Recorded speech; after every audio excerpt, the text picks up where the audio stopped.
tous et bienvenue sur la chaîne Solid Code App. Je suis ici avec Marie.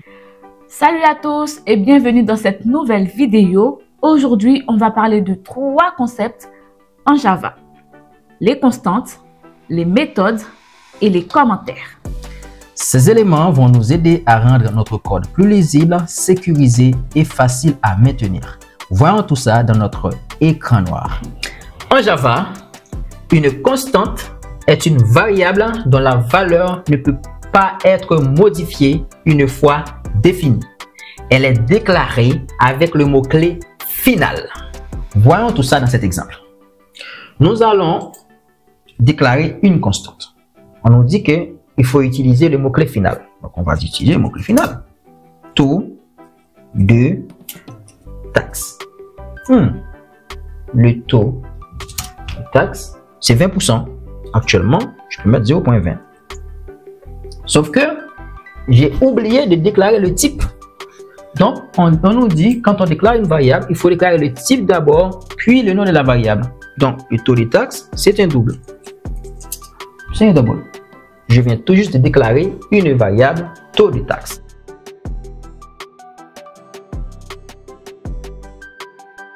Il y a une expérience que je souhaiterais faire avec vous, c'est d'essayer par la suite de modifier cette constante. On va dire taux de taxe. Maintenant, tu passes à 15%. Oui. 0,15.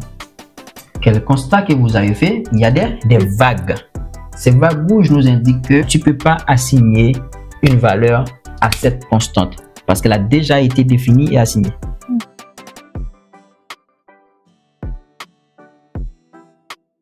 Donc, les constantes sont très utiles quand vous avez des valeurs qui ne changent pas, comme des taux, des calculs, des valeurs mathématiques ou des paramètres de configuration.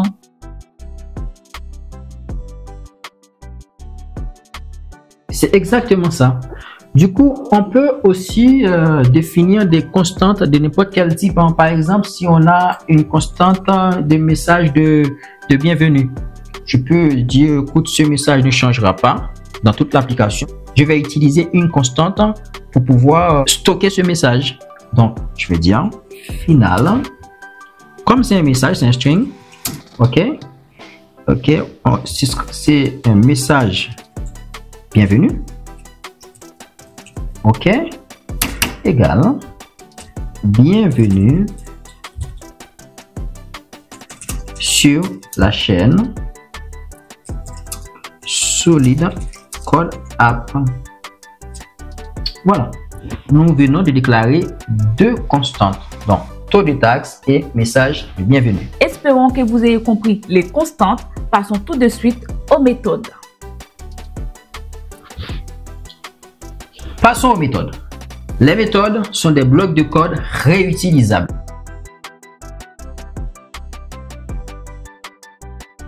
Mais qu'est-ce que c'est concrètement? Comment définir une méthode? En fait, nous allons maintenant apprendre à définir une méthode. Une méthode, en vrai, ça contient 2 parties, sa définition et le corps de la méthode. Tu peux définir une méthode via son nom. Par exemple, on peut nommer une méthode dire bonjour. Dire bonjour, ça c'est son nom, plus une paire de parenthèses. Là, on vient de définir une méthode. Mais pour le corps de la méthode même, il faut utiliser une paire d'accolades. Donc, exemple ici, on a une paire d'accolades où on va écrire ce qu'on veut. Voilà. Dans cette paire d'accolades, on met le code à exécuter par cette méthode. D'accord. La première étape consiste à définir la méthode via son nom plus suivi d'une paire de parenthèses. Et la deuxième étape consiste à créer le corps de la méthode. Le corps doit se trouver à l'intérieur d'une paire de parenthèses. Et dans le corps, on peut exécuter notre logique. Une chose importante est que notre méthode peut avoir des arguments. Par exemple, on peut mettre une variable, par exemple string nom.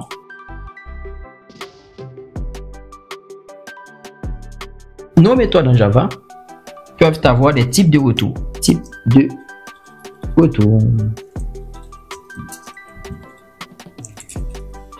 Il y en a qui ont des types de retour void, c'est-à-dire qui ne retournent rien. Le mot void veut dire que cette méthode ne retourne rien, et d'autres peuvent avoir n'importe quel type de retour, le type string, le type integer, le type int, n'importe quel type qui existe. Et double aussi. Double et tout ce que tu veux. Donc, nous allons voir tout ça ensemble. Nous allons maintenant créer une méthode qui sert à dire bonjour. Voilà. Donc, on va tout simplement rappeler qu'on a déjà une méthode ici, qui est la méthode main. C'est le point d'entrée de l'application, comme tu l'as si bien dit en fait dans nos premières vidéos. Mais nous avons besoin de nouvelles méthodes parce que ça nous permet en fait d'encapsuler des logiques. Voilà. Nous avons besoin de dire bonjour à tout le monde. On va créer une méthode qui dit bonjour. Public statique void parce que la méthode ne va rien retourner, il va juste afficher quelque chose. D'accord? Dire bonjour. On va pas mettre d'argument à l'intérieur parce que on va dire bonjour tout le monde. Ça veut dire on n'a pas besoin d'avoir d'argument. Voilà. Donc, dit bonjour le monde. Pas de problème. Bonjour le monde. Donc, cette méthode dit bonjour le monde. Je vais tout simplement afficher dans le terminal. Est-ce que vous voyez dit bonjour le monde? Non. C'est étonnant, non? Oui. Ah ben, c'est pas parce que tu as défini une méthode que la méthode est utilisée. La méthode a été définie, pas de problème, mais on l'a pas appelée. À quel moment dans l'application tu as fait appel à cette méthode? Non. C'est-à-dire, si tu as défini ta méthode, si tu l'as pas utilisée, ah ben, la méthode ne fait rien. D'accord. Donc, ce qu'on va faire, on va appeler la méthode. On va dire bonjour. Voilà, c'est comme un enfant qu'on éduque. On lui dit, faut dire bonjour. Et là, on va tout simplement relancer notre application. Clear. On relance l'application. Qu'est-ce que tu vois? Bonjour le monde. Voilà. Notre méthode a été appelée. Elle a été appelée, notre méthode. Très bien. Maintenant, ce qu'on va faire, on va créer une méthode qui va dire bonjour, mais qui sera beaucoup plus intelligente. Cette méthode doit savoir à qui elle doit dire bonjour. Pour ce faire, il faut lui donner un argument. Bonjour Lucie, bonjour Jeanne, bonjour Pierre. Il faut qu'il sache que c'est Pierre. Donc, on va créer une autre méthode. On va lui dire, voici l'argument, c'est le nom de la personne. On va dire public, statique, void, dire bonjour avec le nom de la personne. Ok? D'accord. Donc, encore une fois, ce fameux dire bonjour, si tu l'appelles pas, rien ne va s'afficher. Donc, on va dire, dis bonjour Alice. Qui de ton corps? Dire bonjour qui? Dire bonjour Marie. Dire bonjour qui encore? Dire bonjour Dubois. Dubois, oui, pourquoi pas. Voilà. Donc, si on lance l'application dorénavant, il doit dire bonjour à 3 personnes. Mais comme on a appelé aussi dire bonjour tout le monde d'abord, il va dire bonjour le monde et puis après il va dire bonjour à chacune des personnes. Il va dire bonjour le monde, bonjour Alice, bonjour Marie, bonjour Dubois. Wow. Voilà, c'est-à-dire au lieu d'écrire à chaque fois système.hélène, on a encapsulé notre fameuse logique dedans et puis on fait que appeler notre méthode. Et il voilà. exécute. Et il exécute. On pourra prendre un exemple qui sera beaucoup plus complexe, mais qui va peut-être vous aider à mieux cerner les méthodes. Ici, on a défini le taux de taxe. On va faire en sorte d'avoir un produit dont on connaît le prix, mais ce sera le prix acheté, le prix hors taxe. On va dire final, double, prix du produit. Prix du produit, mais c'est pas du prix, c'est prix du produit hors taxe. Acheté. Le produit coûte 100 €. Ok, on a le prix du produit. Maintenant, ce qu'on veut faire, on veut calculer le prix TTC. On a ici un calcul. Mais cette logique, on veut qu'il soit encapsulé dans une méthode. Parce qu'à chaque fois qu'on a un produit, on va devoir faire ça. Oui.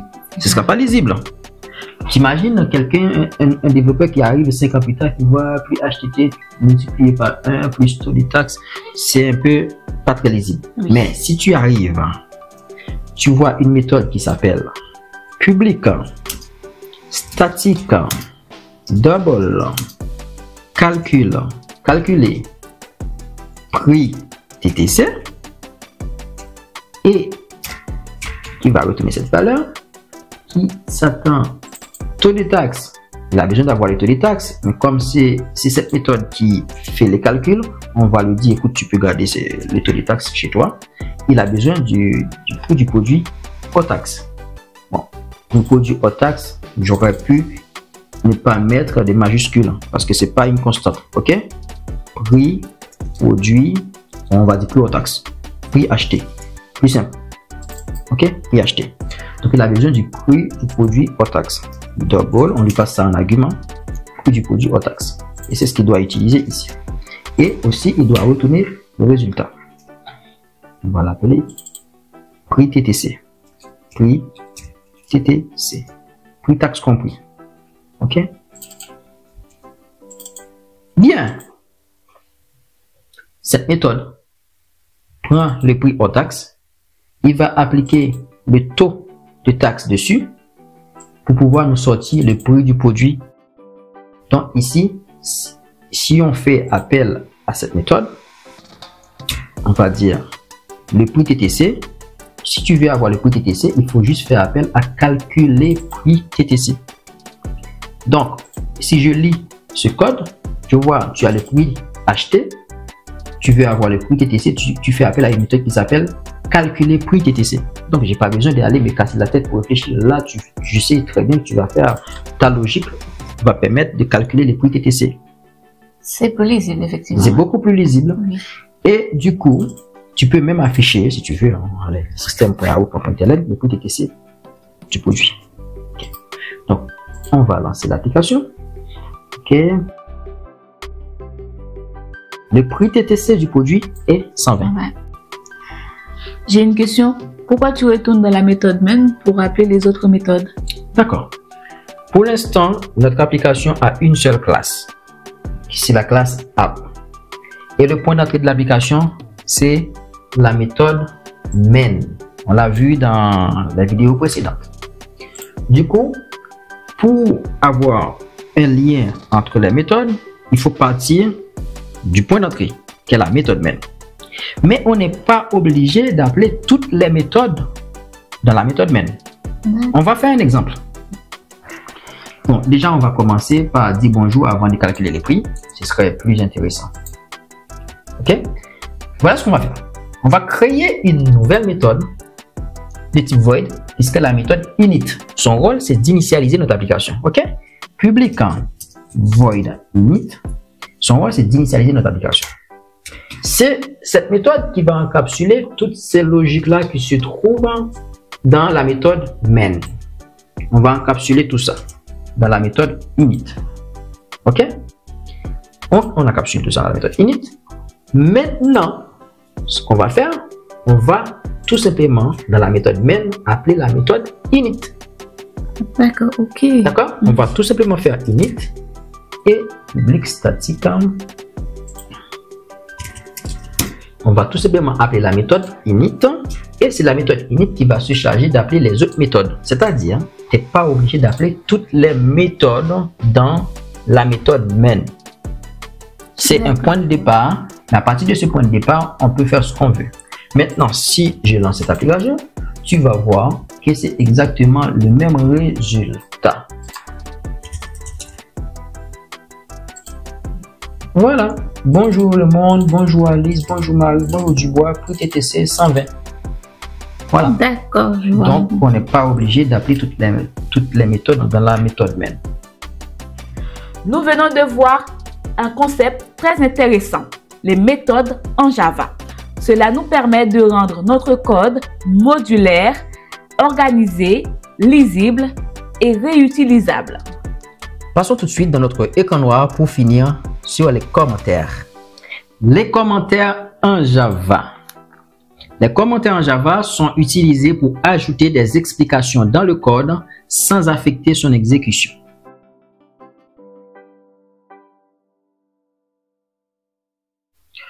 Donc, il est bon de savoir que En Java, il existe deux types de commentaires. Des commentaires qu'on réalise sur une seule ligne, comme ici, avec double slash, et des commentaires multilignes qu'on réalise sur plusieurs lignes en faisant slash étoile enter. Donc, par exemple, on peut dire ceci est un commentaire multiligne. Voilà. Et là, on peut dire ceci est un commentaire sur une seule ligne. Ceci est un commentaire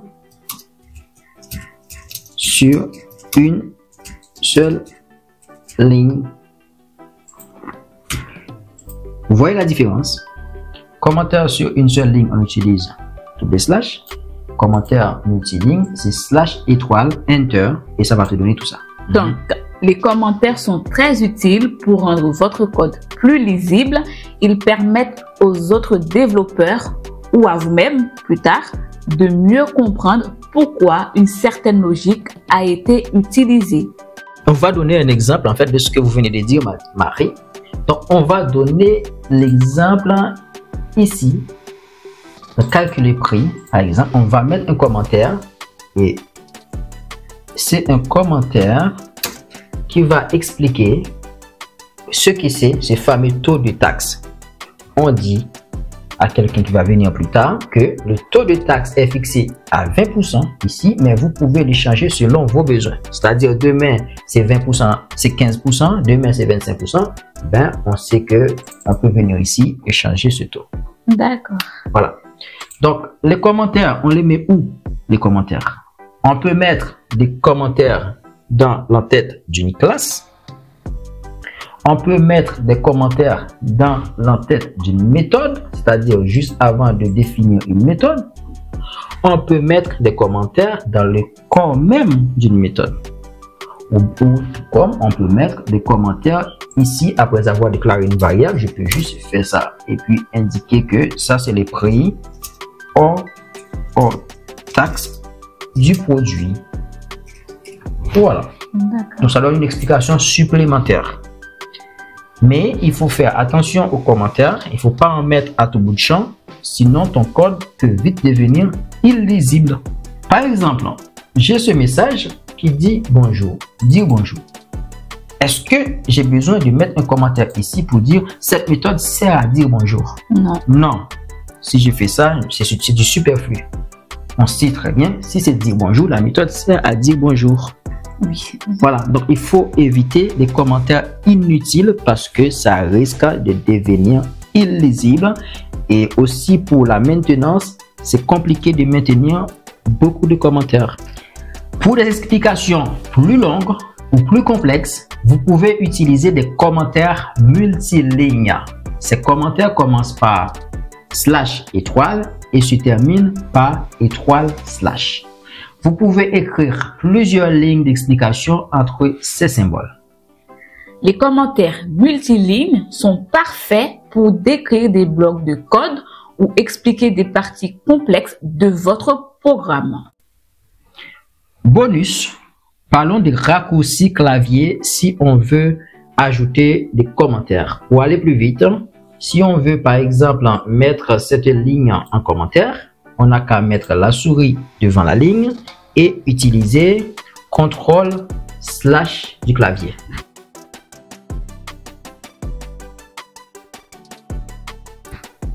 Une fois qu'on fait ça, on a notre ligne qui est en commentaire. Maintenant, ce qu'on veut, c'est de mettre tout un bloc en commentaire. Par exemple, je vais mettre tout ce bloc-là en commentaire. Je les sélectionne, j'utilise Shift, Alt, A.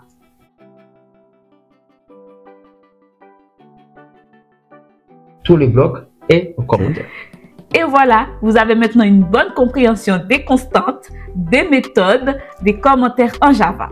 Ces trois concepts rendent votre code plus fiable, plus propre et plus facile à maintenir. Exactement. Les constantes aident à prévenir les erreurs accidentelles. Les méthodes facilitent la réutilisation du code. Les commentaires rendent votre code plus lisible et compréhensible. Et si cette vidéo vous a été utile, n'hésitez pas à liker, à vous abonner et à poser des questions en commentaire. On est là pour vous aider. Merci d'avoir regardé cette vidéo et à bientôt pour plus de tutoriels Java. N'oubliez pas, la pratique, c'est la clé.